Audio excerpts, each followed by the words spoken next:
അനങ്ങാപ്പാറ panchayat president Shri Uthup Thekkeparambil അറസ്റ്റിൽ.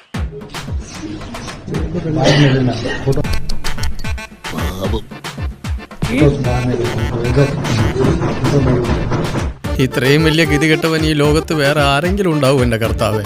Tribal welfare engineering ഡിപ്പാർട്ട്മെന്റിലെ executive എഞ്ചിനീയറെ തിങ്കളാഴ്ച തെലങ്കാനയിലെ അഴിമതി വിരുദ്ധ ബ്യൂറോ ഞാൻ തന്നെ ഓഫീസിൽ വെച്ച് 84,000 രൂപ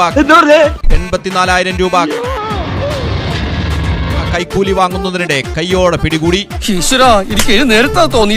ഔദ്യോഗിക ആനുകൂല്യത്തിനായി പരാതിക്കാരിയോട് 84,000 രൂപ കൈക്കൂലിയായി ആവശ്യപ്പെടുകയും സ്വീകരിക്കുകയും ചെയ്തപ്പോഴാണ് ഉദ്യോഗസ്ഥ കുടുങ്ങിയത്. കെ ജഗജ്യോതിയാണ് കൈക്കൂലി വാങ്ങുന്നതിനിടെ വിജിലൻസിന്റെ പിടിയിലായത്.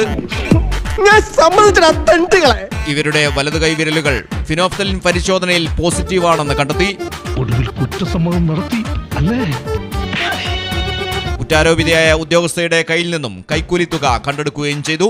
നമുക്ക് കോംപ്രമൈസ് ചെയ്യാം. അടിയിൽ കോംപ്രമൈസ് ഇല്ല ചേട്ടാ. എക്സിക്യൂട്ടീവ് എഞ്ചിനീയറെ അറസ്റ്റ് ചെയ്തു. ഈ 4 ആളറിയുന്ന മാന്യൻ ആ 4 വീലുള്ള ജീപ്പിലോട്ട് ഒന്ന് കയറിയാലേ. കൂടുതൽ അന്വേഷണം നടന്നുവരികയാണ്. എനിക്കെല്ലാമായി തൃപ്തിയായി. അങ്ങനെ ഒന്നും ഞാനും ആലോചിക്കാതിരുന്നില്ല. അപ്പൊ എല്ലാം പറഞ്ഞ പോലെ